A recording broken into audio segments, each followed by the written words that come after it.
Welcome to TASCTV. My name is Ganay Evinç. I serve as the Turkish American National Steering Committee co-chair. TASCTV started about a month ago. We've done around 30 programs on issues related to the Turkish American community, U.S.-Turkish relations, Turkic issues. Today's a special day.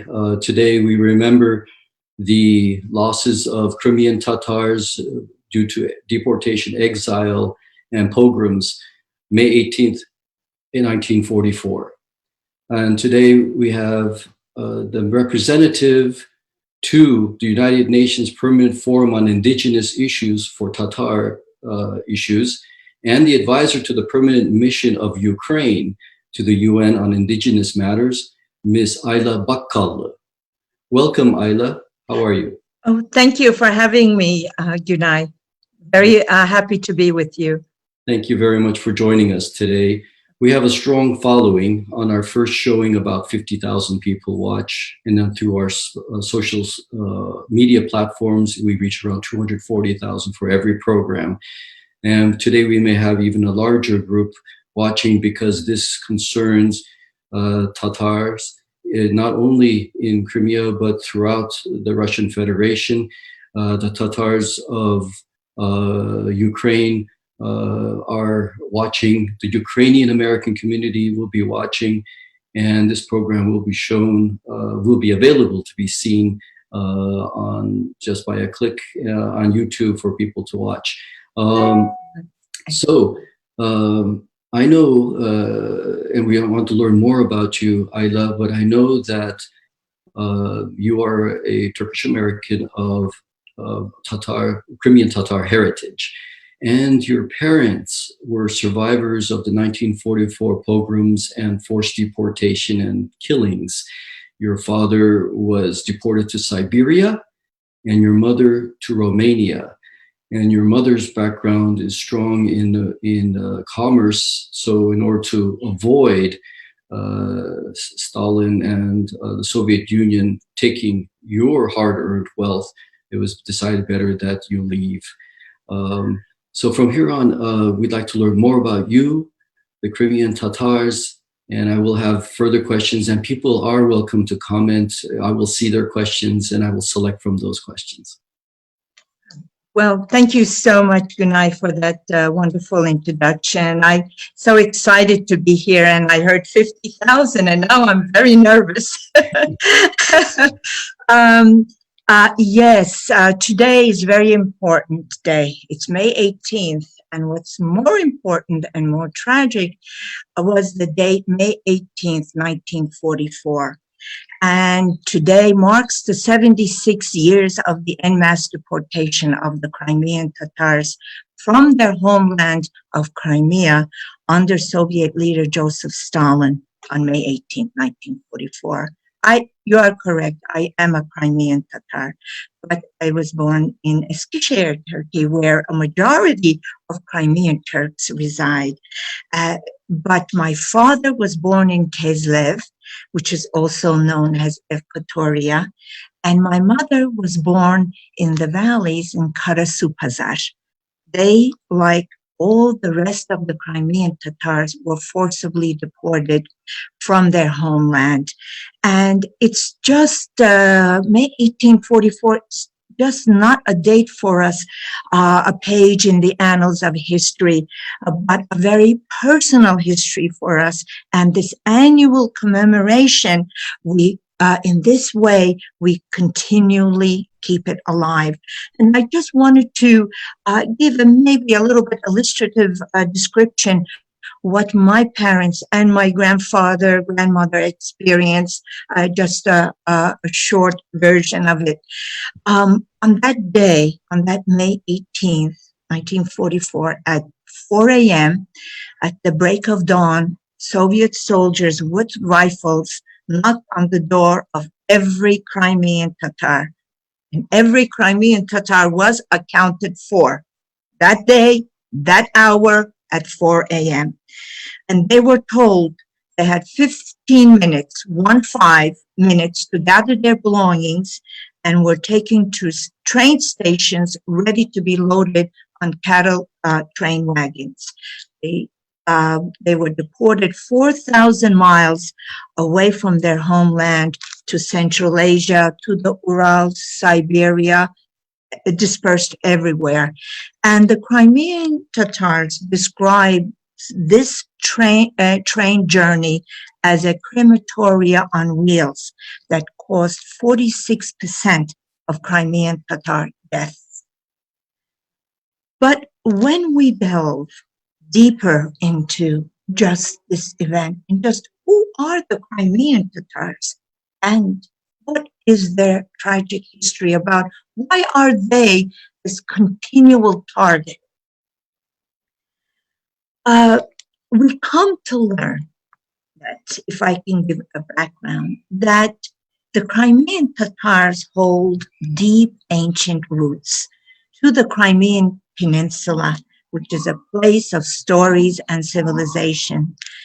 Agamemnon's ships lay at the anchor at its port, waiting for the wind to come to fill its sails so that he may go to Troy to rescue the fair Helena. The Greek storyteller Herodotus of Halicarnassus at the 5th century BC mentions Scythian lands. Jason and Aragonets said to have sailed to Crimea in search of the Golden Fleece. Ulysses, the wanderer whose description of the coast was of use to Captain John Smith, who touched the shores of Crimea. Christopher Columbus, as a young boy, walked the streets of the Crimean ports. In the old Genoese port in Genoa today, when I visited Genoa in Italy, there is a street named Strada Crimea. So a street named after Crimea. And I don't know how many people know that the famous friar William of Robrick refers in his autobiography the famous mountain fortress known in the Crimean Tatar language as Kırk-yer, meaning 40 places. His description was meant to depict the diversity of the region, that is, the heterogeneous makeup of the Crimean Tatars and its roots link with the descendants of the Taurians, the Pontics, the Scythians, the Sarmatians, the Alans, the Goths, Huns, Genoese, Kypchaks, and the last are the Golden Horde. These myriad of cultures and influences have left their trace in the present population of the Crimean Tatars. According to our Crimean Tatar historian, Mehmet Sevdiar, in his unpublished book titled The Ethnogenesis of Crimean Tatars, notes that the ancestral roots of Crimea date back prior to the Russian Tsar era. That is the account of our Crimean Tatar history and its link to our territory. But it has been contrary described by the colonizer. The falsification and the revisionist history was continual attempts to hide the real ethnogenesis of the Crimean Tatars, and this has been rampant since 1782. These revisionist historians had a direct purpose, and this purpose was to erase the indigenous link between the Crimean Tatar people and the Crimean Peninsula. The Russian colonial politics had a singular objective, which was to have a Crimea without Crimean Tatars. But Stalin did not succeed. With Ukraine's independence from the Soviet Union, the Crimean Tatars began their return to Crimea in 1991. And soon after, after the fall of Soviet Union, and the Crimean Tatars, upon Ukraine's independence, 300,000 returned to their homeland.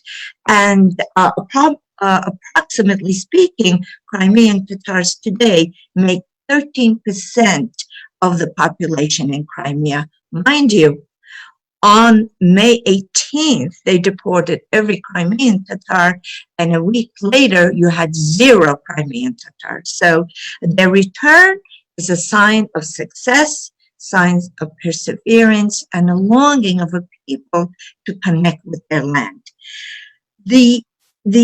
Since 2014, the occupation of Crimea by the Russian Federation, UN statistics show that approximately 20,000 have left, but other figures and numbers give about 50,000 who have left the Crimean Peninsula to the Ukrainian mainland, and I believe that the latter number is more accurate. Crimean Tatars have rejected the status of a minority within Ukraine. We may be a minority comprising of 12 or 13% of the Crimean population, but this does not mean that we necessarily belong in the juridical category of a minority. So the problem when referring to Crimean Tatars as just Tatars, or when referring to Crimean Tatars as minority, it fails to distinguish their indigenous roots. It fails to distinguish them from other ethnic groups that are in Crimea, such as the Bulgarians, the Greeks, who have a homeland, but the Crimean Tatars have only Crimean Peninsula of Ukraine as their homeland. And in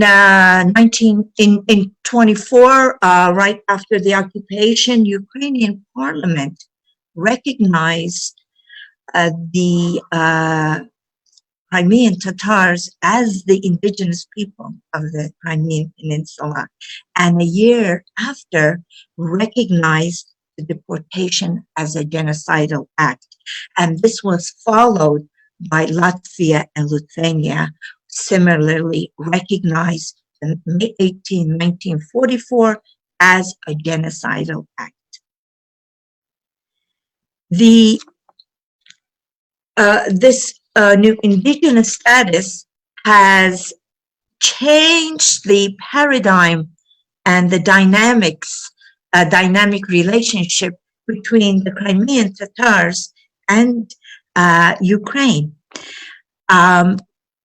The annual 2-week sessions attended by over 700 to 1,000 indigenous leaders worldwide at the United Nations Permanent Forum on Indigenous Issues have stated in each session that there is something in common between all indigenous people of the world, and which is that their lands are either occupied or stripped of their natural resources or colonized.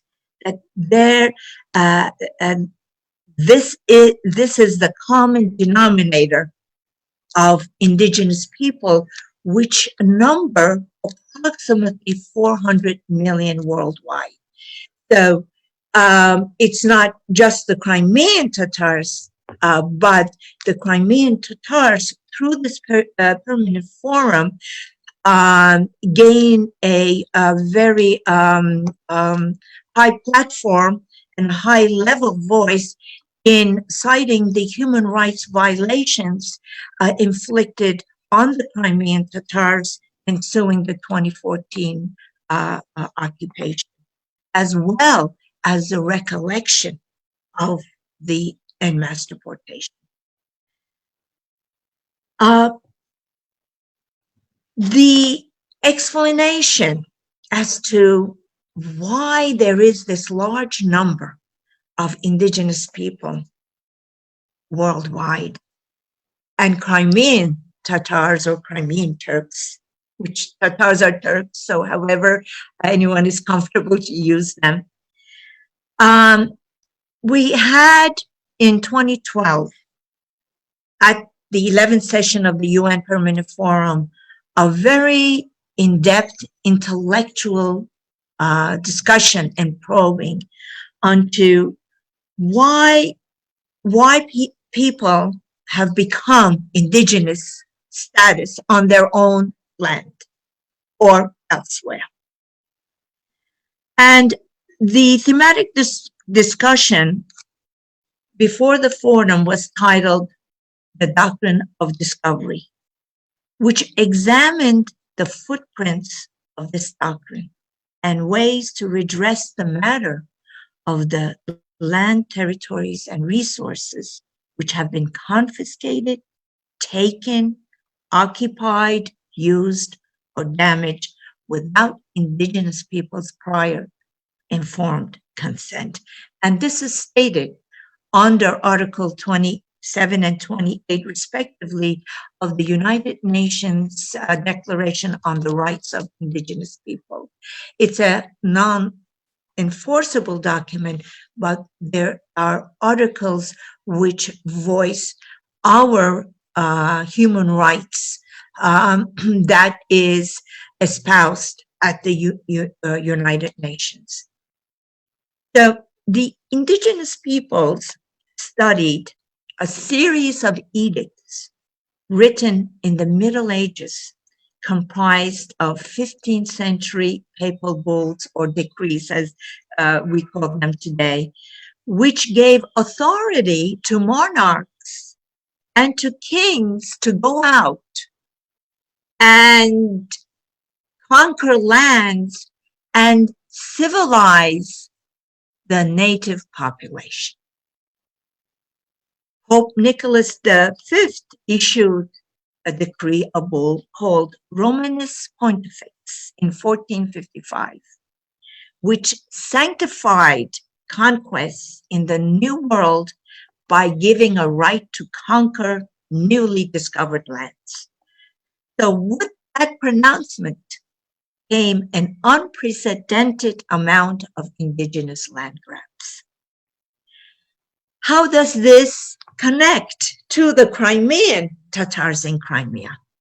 Well, the continuation of this legacy has taken on different forms for us as Crimean Tatars.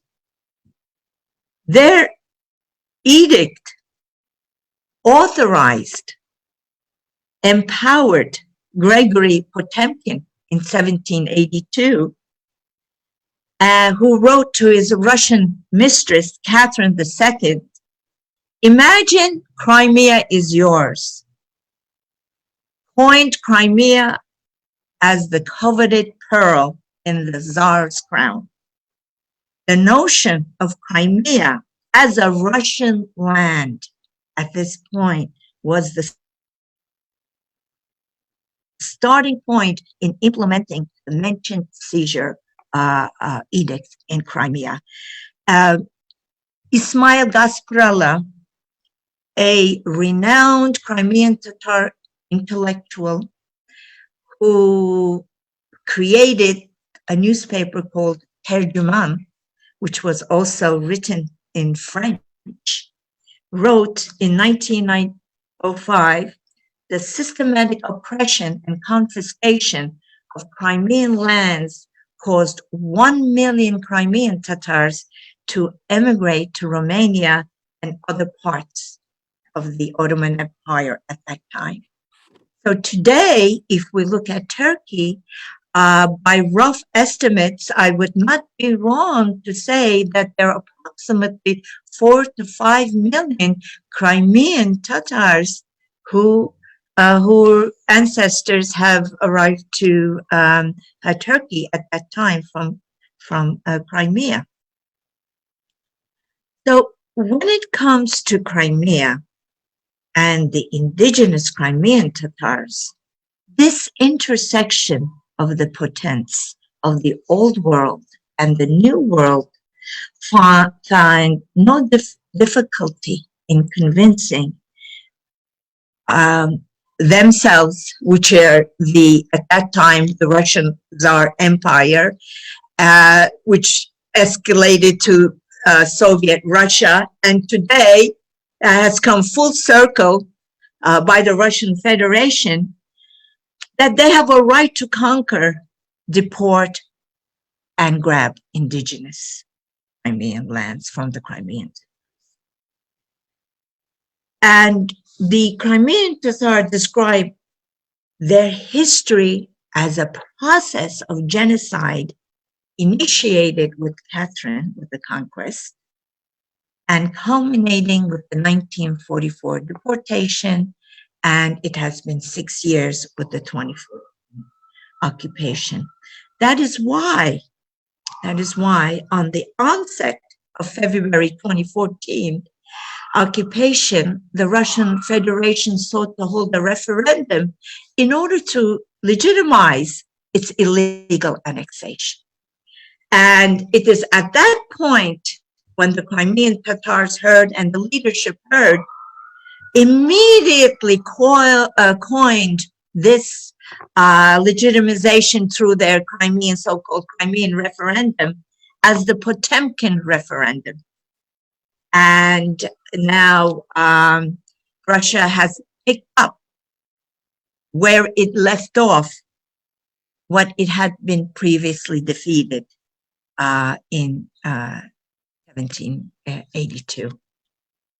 So I wanted to start with that background because I think that Crimea and Crimean Tatars and the Crimean Peninsula of Ukraine, it's very complex, and it's very important that the Turkic world understand the distinctive historical profile from a person whose parents were victims of the deportation, and I am a product child of that deportation.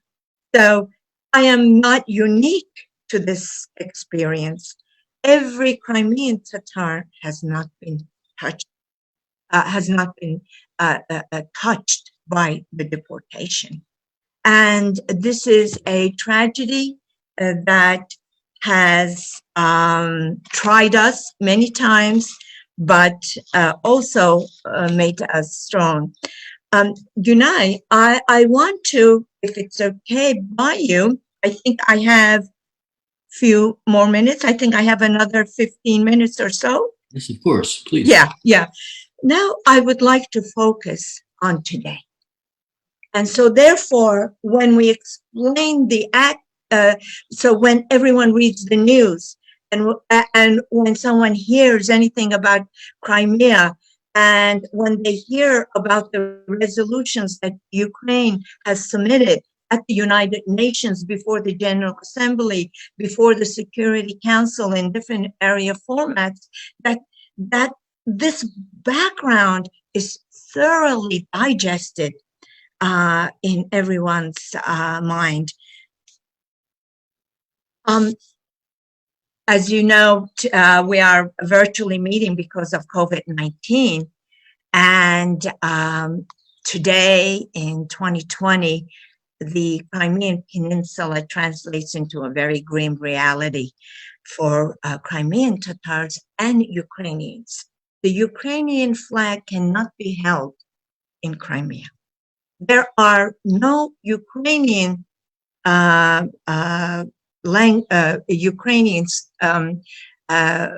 classes in the Ukrainian language in Crimea. There are Crimean Tatars are forbidden to commemorate today their 1944 deportation. But how could they, when there was an incremental propaganda on the idolizing and revisiting Stalin as an iconic figure? There are continual raids at Crimean Tatar homes. there are also raids of Ukrainian homes who raise the Ukrainian flag, perhaps in their garage or somewhere in their homes as well. The property of the Orthodox Church of Ukraine has been seized. There are highly credible allegations of widespread impunity on enforced disappearances and tortures. There are over 200 prisoners, political prisoners.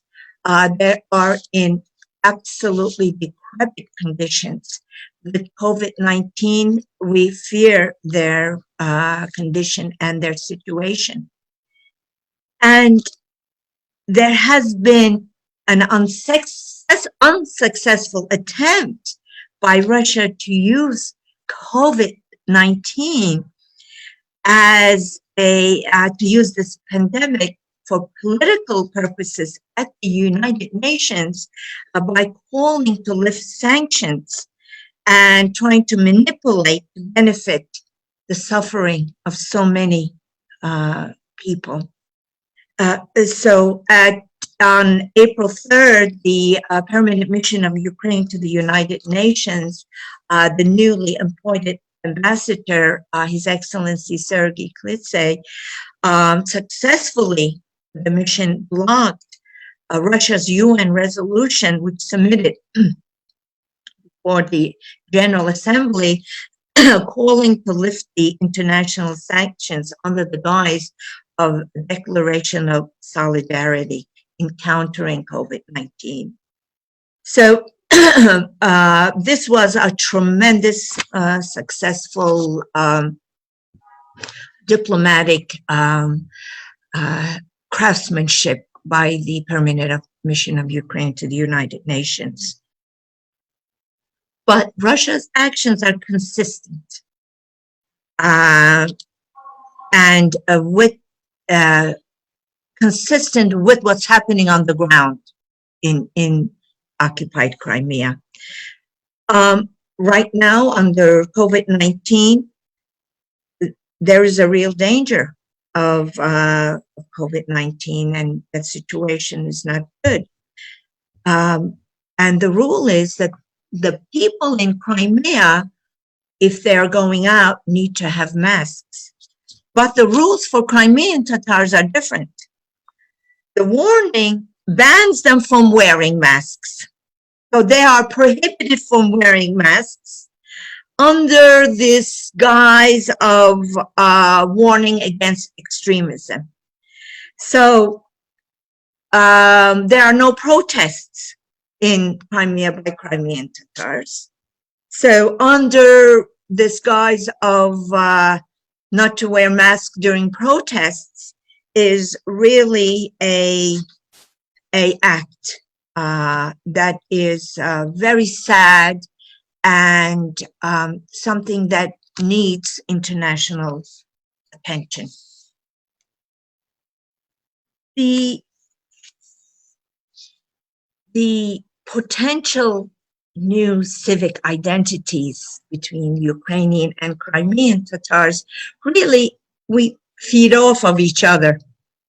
The legal designation of the Crimean Tatars as indigenous people followed Ukraine's accession to the UN Declaration as a signature to the UN Declaration on the Rights of Indigenous Peoples. It offers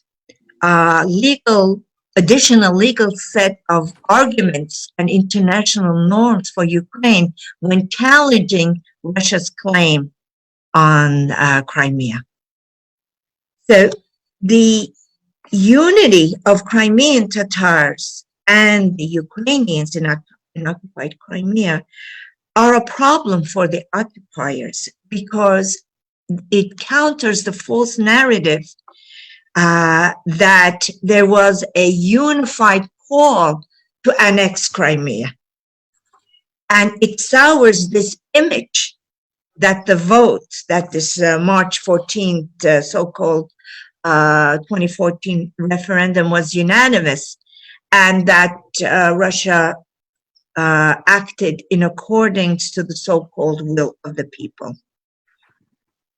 And so these continual activities and constantly watchful eye on what's happening vis-a-vis Russia and its relationship to Crimea has really preempted Crimea from becoming a frozen conflict. As the case for Ossetia and Abkhazia in 2008, if I'm not mistaken, when Russia also annexed Georgian territory.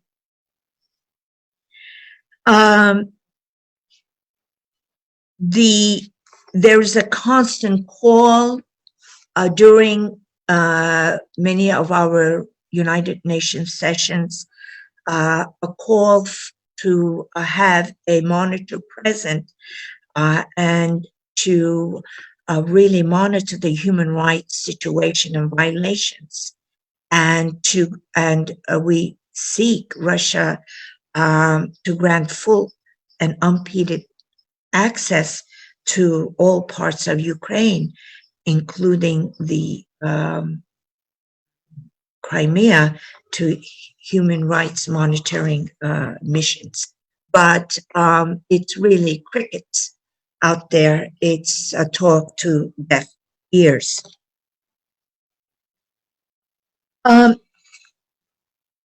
Just recently, right before the COVID crisis in March of 2020, there was, on March 6th, actually, if I'm correct, there was an open area formula meeting on Crimea, which was hosted by Belgium, Estonia, France, Germany, UK, and the US in partnership with Ukraine. And this meeting took place at the Trusteeship Council, and really to discuss about the human rights situation in the Autonomous Republic of Crimea and the city of Sevastopol. And there we had our leader, Refat Chebarov, who is the chairman of the representative of the Majlis of the Crimean Tatar people, and Anton Kronovich, who is the permanent representative of the president of Ukraine in Crimea, was present, along with the human rights group. And there, before this august body, in this full room at the Trusteeship Council, the UN member nations listened intently and heard first-hand accounts and expert assessments on what's happening in human rights situation. This is to preempt from Crimea to be a frozen conflict, and to help those people who are really suffering. And also, there is a group called the Crimean Solidarity Group, which just grew. It was a civic solidarity group, which did not have a specific strategic goal to form after 2014 occupation, but it was an organic call for freedom. You know, it was an organic call of civic participation, that there is something wrong here. There is injustice here. We cannot, we don't have a freedom of association. Our journalists are being jailed. We cannot have a freedom of political expression. If you are against the occupation, you are jailed. You have to run the, you have to tout the occupiers' narrative. And we are hopeful that that Russia cannot rule for long under repression and oppression.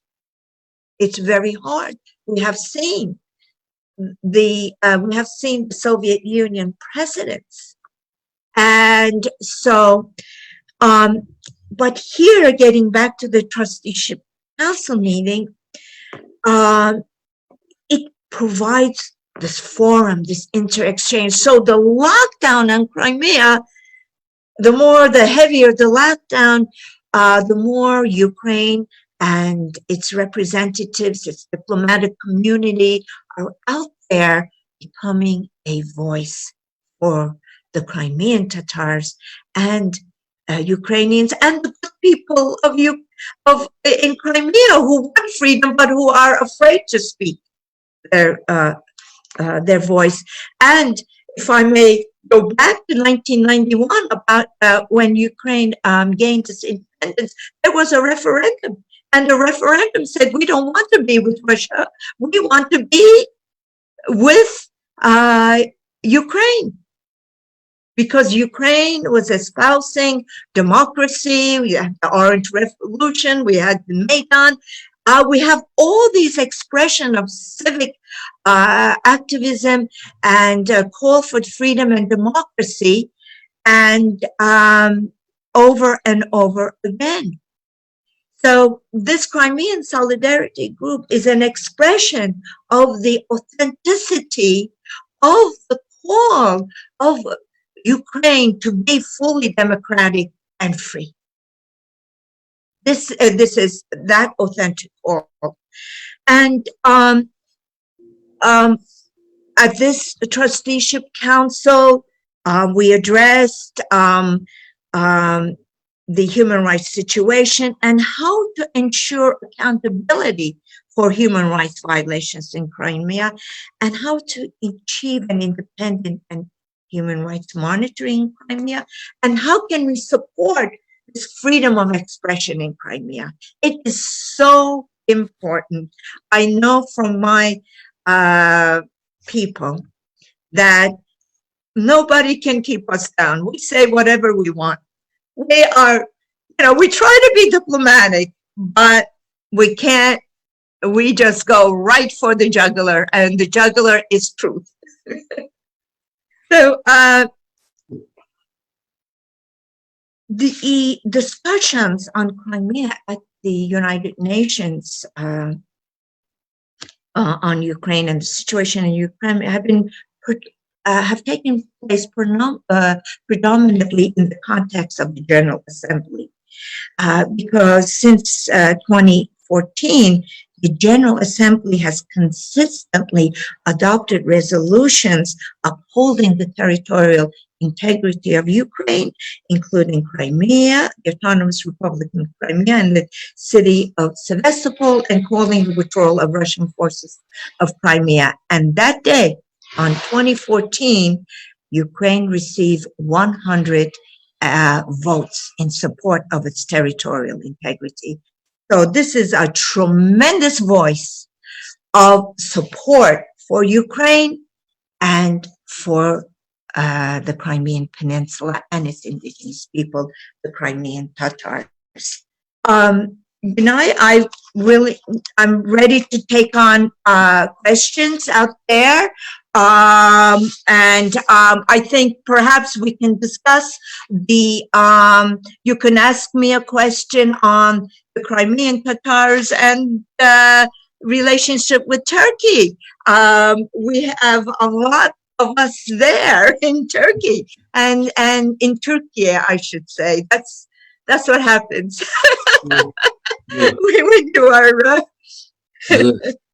I thought your presentation was very informative about the past and the present, and you're passionate about your representation of the Crimean Tatars in the United Nations, in the United States, and globally. We can really see you working the strategic alliances.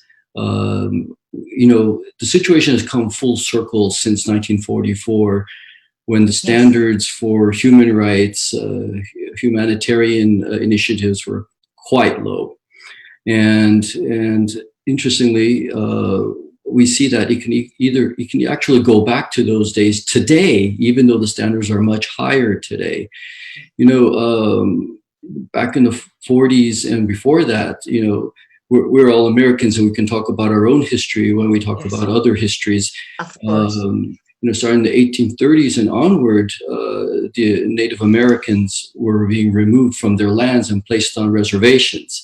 In 1866, 68, that started to take full force because the Native Americans had to sign these treaties, and if they didn't, they would be either pushed onto those reservations or killed.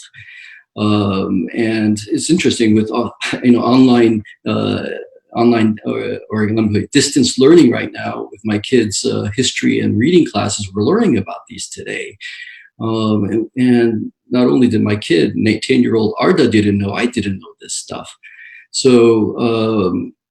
And right now, we're looking at how we can resolve those issues that we have in America with our Native American populations.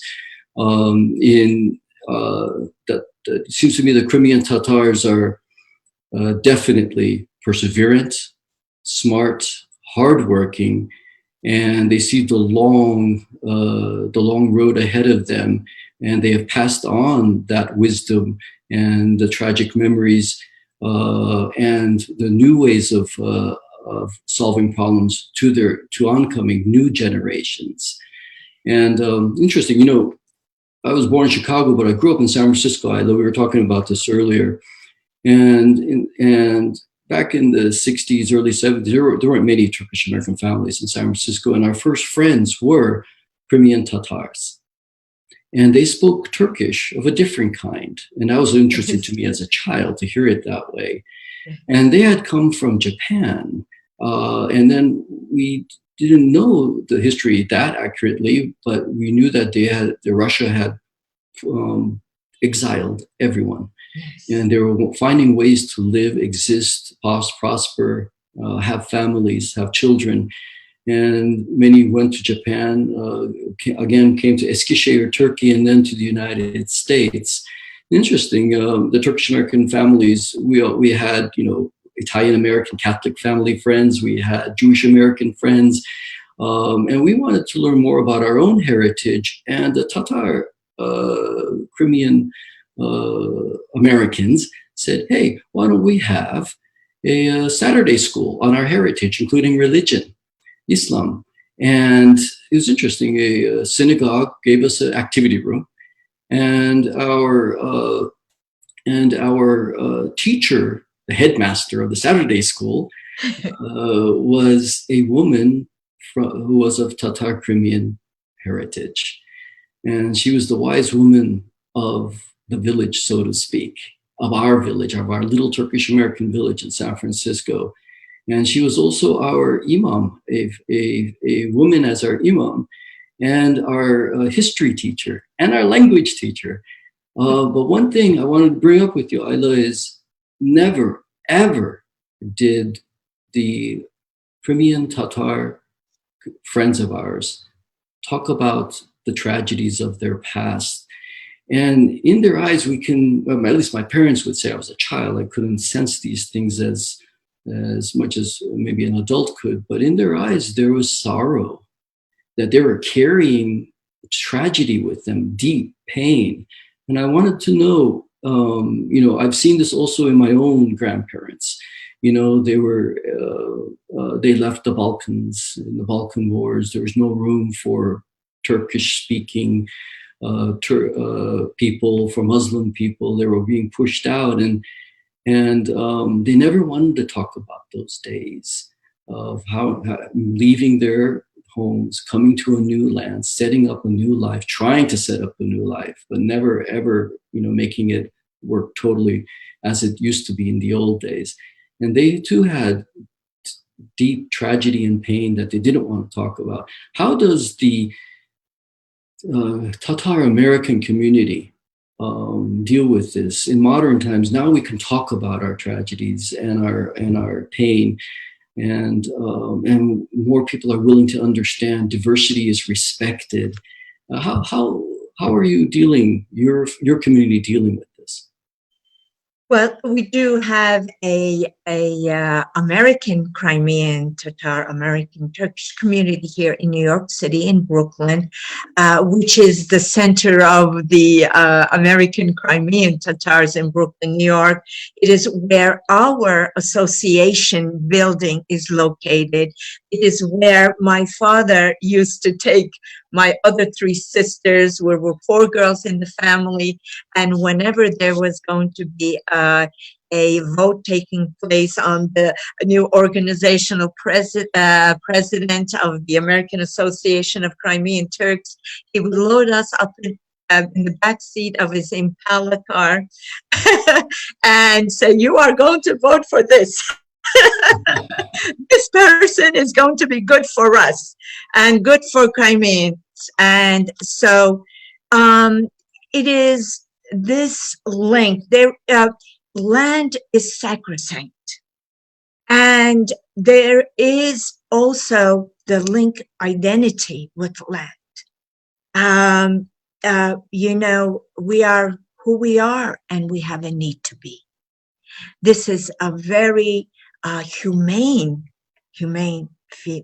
sense of feeling.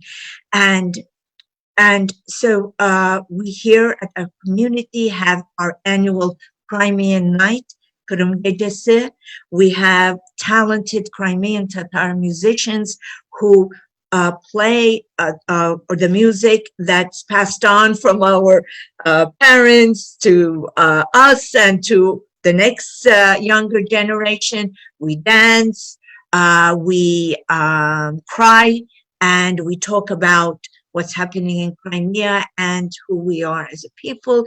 And many Crimean Tatars here are very successful, very entrepreneurship-minded. As I said, they're natural,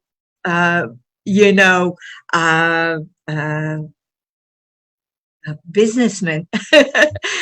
They have their own businesses, but they're also highly educated.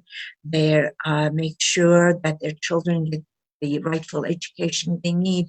So, and then plus we have the Crimean Tatar language school called the İsmail Gasparalı School, which teaches the Crimean Tatar language to 7, 8, 9, 10, 11, and even up to 20-year-olds. And a couple of times I attended that class. So I need to practice my Crimean Tatar language as well. So this way we, this continual narrative that we have created and that we continually create, and it evolves naturally. And the fact that we have sanctified our memory of what has happened. Greta Yuling wrote an excellent book. This was pre-2014 deportation, titled Beyond Memory. And there she accounts how the Crimean Tatars have preserved their account of this deportation in sanctifying their memory and passing on from generation to generation to generation, that they never forget that because they lived in exile, that they did not have a homeland, that because they were deported, it did not lead to the conclusion that Crimea was not our homeland. That is why they have not succeeded. That's why that we were able to return, because of the sanctity of memory.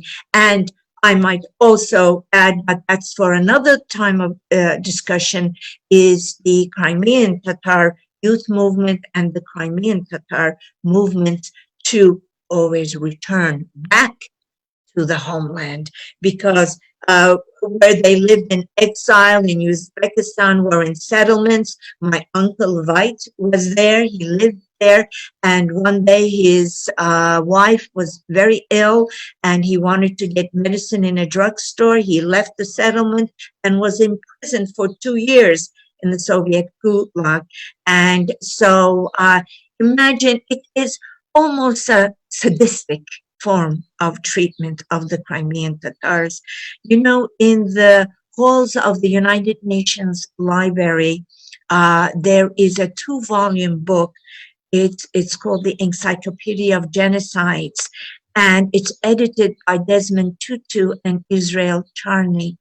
And you could imagine World War II with the Holocaust, of what Hitler has done to the innocent people of the Jewish faith. And also in that book, the Crimean Tatars has mentioned that Soviet Stalin treated, along with the Mishkir Turks and the Chechens, the worst that we has inflicted on us, the most cruelest punishment. So, and our continual, just want to go back again, I'm going to ebbs and flows because I want to provide, you have given me such good timing, and I wanted to fill the timing with a tremendous amount of substance in which we can spring out again in the future. But Crimean Tatars in 2014, with the Ukrainians, Estonians, Lithuanians, Latvians, Georgians, Americans, and Turks, have demonstrated in front of the UN against the occupation of Crimea, and so that our solidarity is very strong because we're very active. Yep, you know, TASC stands for Turkish American Solidarity, and that definitely includes the Crimean Tatar Americans. I do have some questions, and that one is, how would you describe Turkey's position on and relations with Crimean Tatars and position on Crimea of the peninsula of Ukraine? That's an excellent question, given that our audience are predominantly Turkish background, and given the fact that I'm a Crimean Tatar but was born in Eskişehir, which means old city, by the way. Turkey supports tight relations with the Crimean Tatars, but also the Crimean Tatars and our respective leadership understands also and respect Turkey's position vis-a-vis its international relations, its existing situation. But which I will comment later, that Turkish authorities have supported the Crimean Tatars in many ways throughout the ensuing Soviet years, as well as, and more so, moreover, in 2014. For example, the Turkish Cooperation and Coordination Agency, TICA, opened up a Crimean Tatar Cultural Center in a Ukrainian capital city of Kiev. But despite the recent move and towards normalization with Moscow,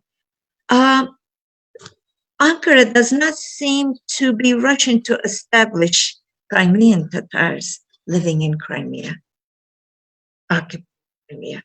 So, which means that they are very gingerly trying to respect the Crimean Tatars' call to not deal with the occupying authorities in Russia. There was some businessmen that visited Crimea, and of course our leadership, along with Ukraine, this kind of action really symbolically throws out that it's okay with the occupation when it's not. So we have to be very nuanced, and we have to be we have to do brain surgery. Uh, uh, Delicate. very, very delicate, and you have to have insight. But Crimean Tatars and Turkish people are very politically savvy, and Ukrainians are as well. We are loud about it, but Ukrainians are very discreet, very genteel. They're very genteel, but we are very loud and forceful about it. But we are all in. But we are all in the same agreement. But You bring me to my other question. We can revisit the Turkey question too. of course, of Um, course. but are American Crimean Tatars and Ukrainian Americans working together on Capitol Hill? And what is Capitol Hill's responsiveness to that? Oh, this was excellent. In the initial, in 2014, I will talk about that, but I have arranged prior to 2014, our indigenous leader, Mustafa Cemilev, I had arranged appointments to really share the situation of Crimean Tatars when they returned to Crimea with the World Bank and the State Department as well. But getting back quickly to 2014, the Ukrainian American community has been very supportive. And with the American Crimean Tatars, as I mentioned to you, we demonstrated in front of the White House, in front of Capitol Hill, against the 2014 occupation. We gathered in busloads out there, showing that all these people together are in solidarity. In particularly, the World Congress of the Ukrainian Congress Committee of America, UCCA, the Ukrainian National Information Service, UNIS, has done exemplar work with the respective Ukrainian embassy and the respective Ukrainian mission to the United Nations in the anti-annexation of Crimea initiative. And this laid the foundation to build a constituent advocacy under U.S. House Resolution 5241 Act by raising the discussion on the anti-annexation of Crimea at the highest level in DC among congressional and Senate members against the annexation. And it is a bipartisan initiative because through UCCA and through UNIS and through all the respective Ukrainian embassy and the UN, we have met with the senators of Connecticut, respective senators of New Jersey and New York.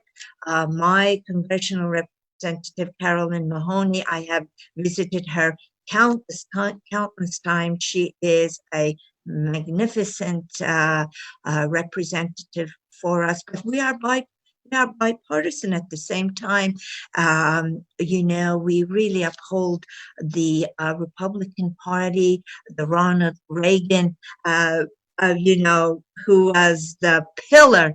He was the one that had the hammer that broke that wall. And so we have a special place in our hearts for the Republican Party, but that we are also beholden to the wonderful advocacy work that the Democratic Party has shown its support for us and the Crimean issues. And I had mentioned some of the work because we have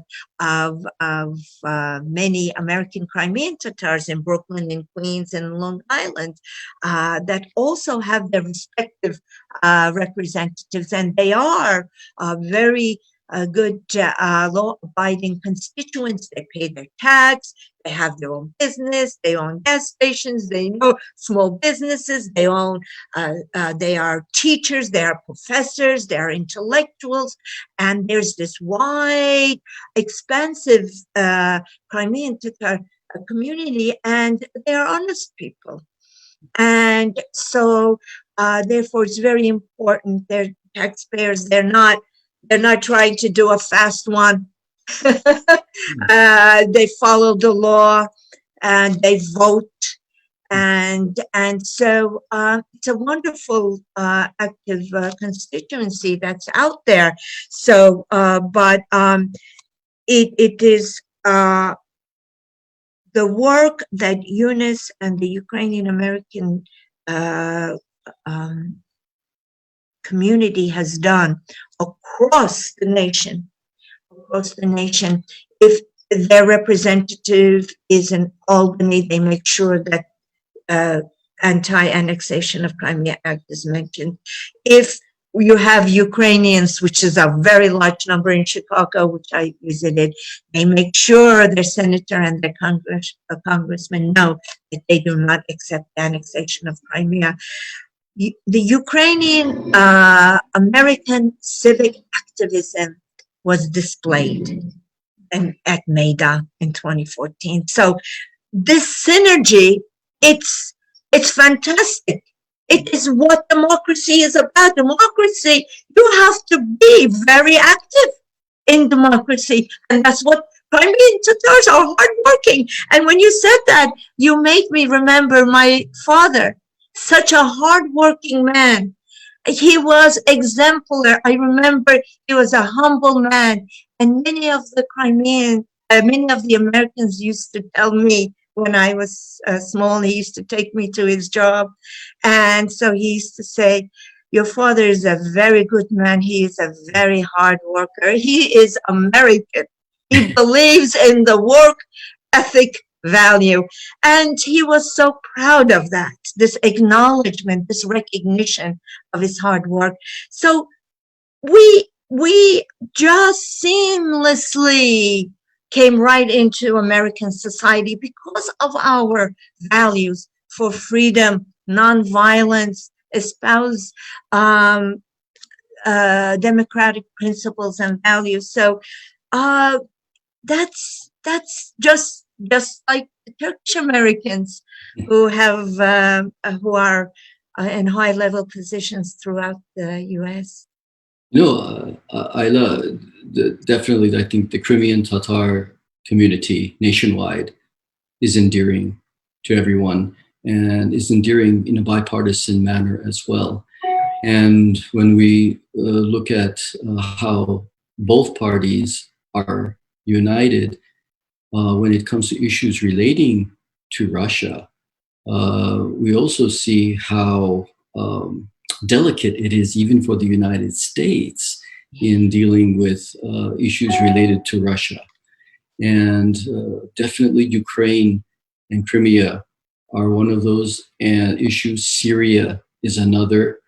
And I believe the Crimean Tatars may be a unique bridge between the parties, between the Turkish American community and Capitol Hill and State Department and the United Nations.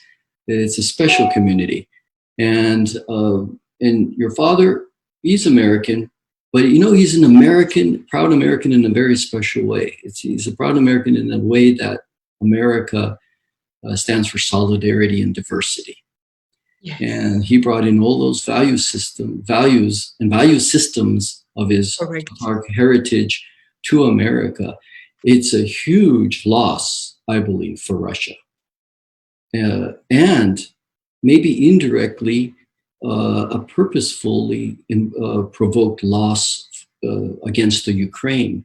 The Ukraine can really benefit and has benefited from Crimean Tatars being productive citizens, honest citizens, hardworking, law-abiding citizens, and endearing people.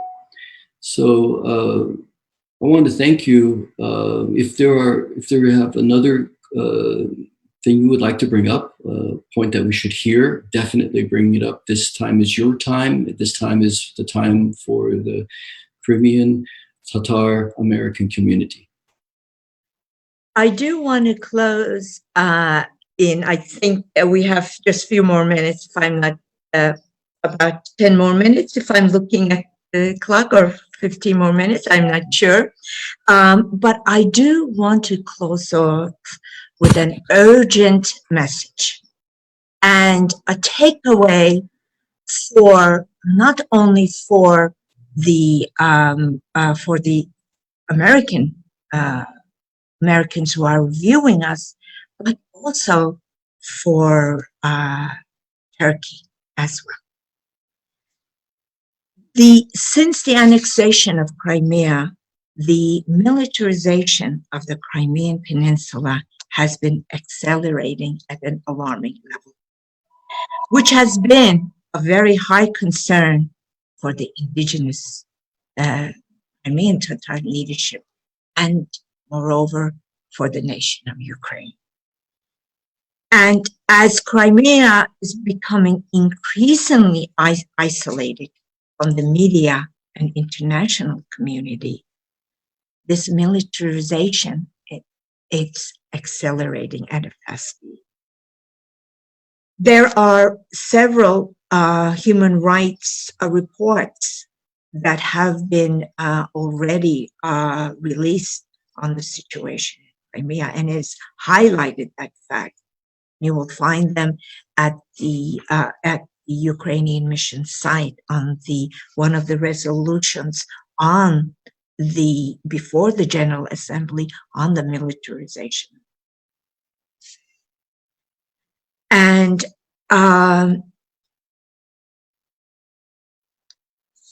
this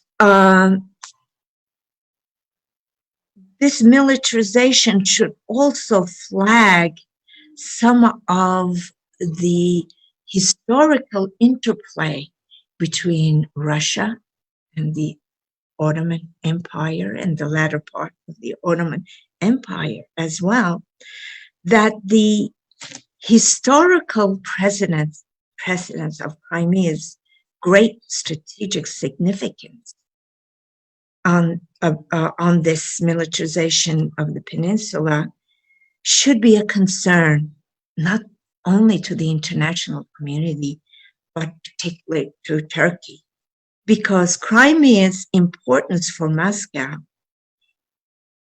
in the annexation of Crimea, it will eventually serve as a springboard to the south into the Mediterranean and Middle East, hence the presence of Russia in Syria. If Moscow wants to have an impact on the Mediterranean, it can only do so from the Crimean Peninsula. So Russia's shift has been seen most recently, as mentioned, and as you mentioned, the war in Syria, with having a much higher military and naval presence in the Mediterranean. So I think that this is not only a threat to Ukraine, but it's a threat to the world and the world peace. Of all nations, Turkey's relationship with Russia is one of the most frequent and one of the most profound, alongside Ukraine's relationship. And so I think we need to revisit history and bring it back quickly to what's happening today, because it's precedence. I am who I am because of my history.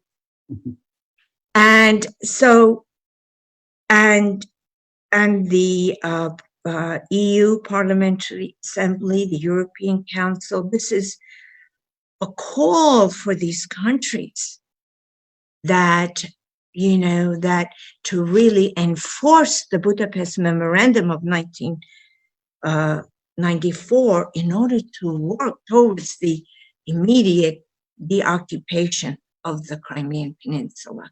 So I really feel that this is alarming. This is very alarming for the world. And the COVID situation can speak to us how fast things can turn around, how fast things can change. But Ukraine has really gone full force in waging a judicial war against Russia, and has brought numerous cases with the UN International Court of Justice in The Hague. And for those who may not be aware, in April, the court granted Kyiv's demand for a measure against Russia to refrain from infringing the rights of the Crimean Tatars and to provide access to education in the Ukrainian language in Crimea within the framework of compliance, the Convention on the Elimination of of Racial Discrimination. There is a hate crime out there, and you mentioned during our discussion back and forth that the human rights violations have now been closely being watched, and so we are using these human rights conventions on racial discrimination, among others, on human as well, to really bring the case. But this working together, and the UN Permanent Forum on Indigenous Issues does not provide solutions for us. It only provides a platform. United Nations is a member nation organization. And so in order for us to address our issues as Indigenous people, we work together. They tell us to work with the UN member nation states to resolve our issues. And that is exactly the avenue that the Crimean Tatar leadership and the Crimean Tatar people have taken. And this evolution of the relationship between Crimean Tatars and Ukrainians have evolved tremendously, and Ukraine is anxious. It has a wonderful civic society. They look at the recent elections, the transition of leadership, even though both leaders had conflict. Look how each leader went, the transition went seamless. This was an exemplar message for the region that Ukraine is displaying through its countless UN resolutions and in working on the ground level with the Crimean Tatars, in the grassroots level, with the Crimean Tatars in occupied Crimea as well. That's why I mentioned Mr. Anton Kornovich, who's the permanent representative for the President of Ukraine for ARC, that it is his agenda and his work is to really make sure that the international law and the laws are followed through, irrespective under the temporary occupation of Crimea. So hopefully temporary. Yeah, we know it will be temporary. You cannot rule under repression and fear. It's not possible. Yes, it's not sustainable. It's not sustainable. Sometimes it's the politics of disruption are considered useful, but as we see with the Crimean Tatar community, as well as the Ukrainian, steadfast with democratic principles, steadfast with kindness, generosity, steadfast with hardworking people, culture.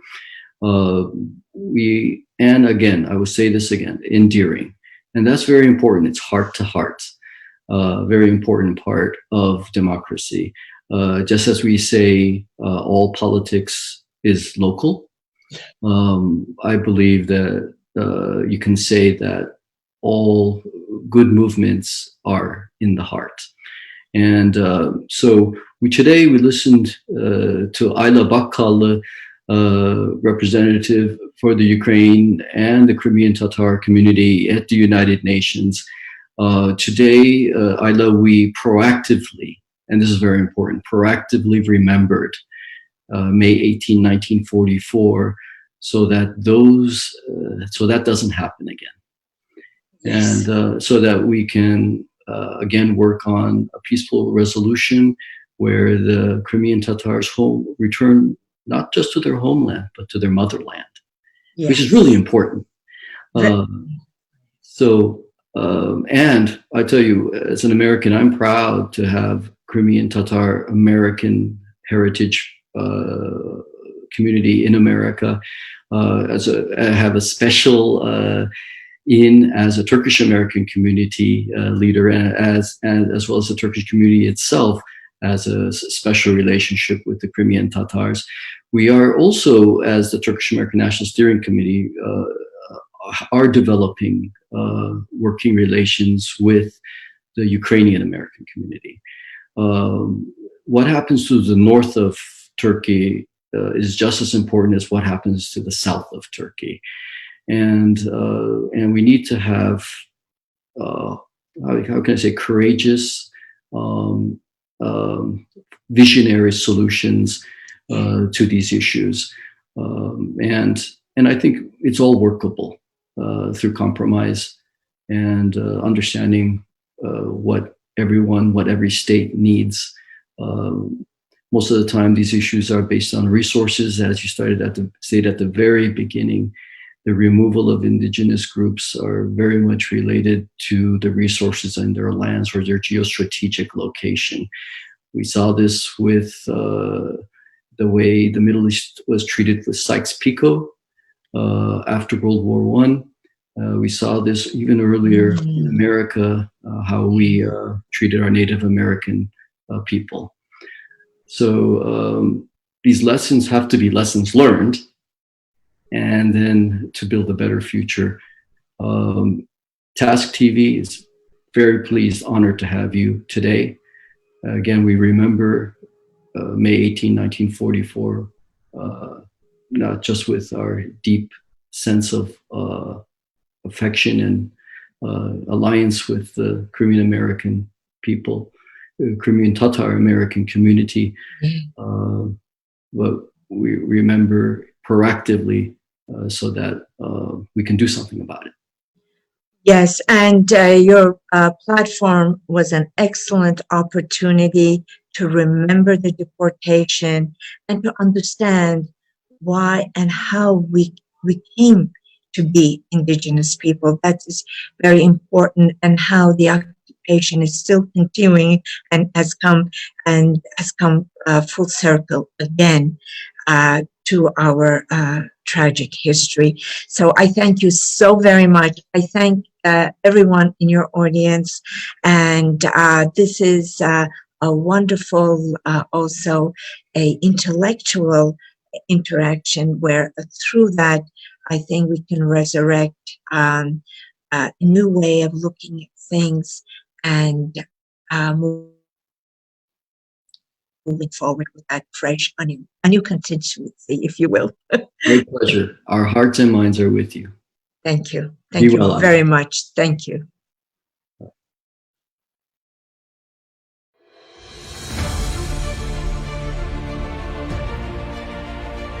Korkmayın, virüsle mücadelede yanınızdayız. Türk-Amerikan Ulusal Yönlendirme Komitesi, Yurtdışı Türkler ve Akraba Topluluklar Başkanlığı işbirliğiyle Amerika'da kira desteği ve gıda yardımlarını başlattı. Türkiye varsa asla yalnız değilsin. Virüsle mücadelede ekonomik zorluklar yaşayan binlerce aileye yardım paketi, öğrencilere maddi yardım, ayrıca ihtiyaç sahiplerine kira desteği. Siz eksik kalmayın diye biz varız. Eğer ihtiyaç sahibiyseniz tek yapmanız gereken www.ourtask.org/covid19 web adresine gitmek ve ihtiyaç başvuru formunu doldurmak. Eğer Türk-Amerikan Ulusal Yönlendirme Komitesi aracılığıyla yardımda bulunmak istiyorsanız www.ourtask.org/covid19 adresine gidin ve bağış yapma formunu doldurun. Unutmayın, Türk beklenendir. Nerede bir ihtiyaç sahibi varsa Türk oradadır. Türk-Amerikan Ulusal Yönlendirme Komitesi sağlıcakla kalmanızı diler ve virüsle mücadele sürecinde evinizde kalmanızı önerir.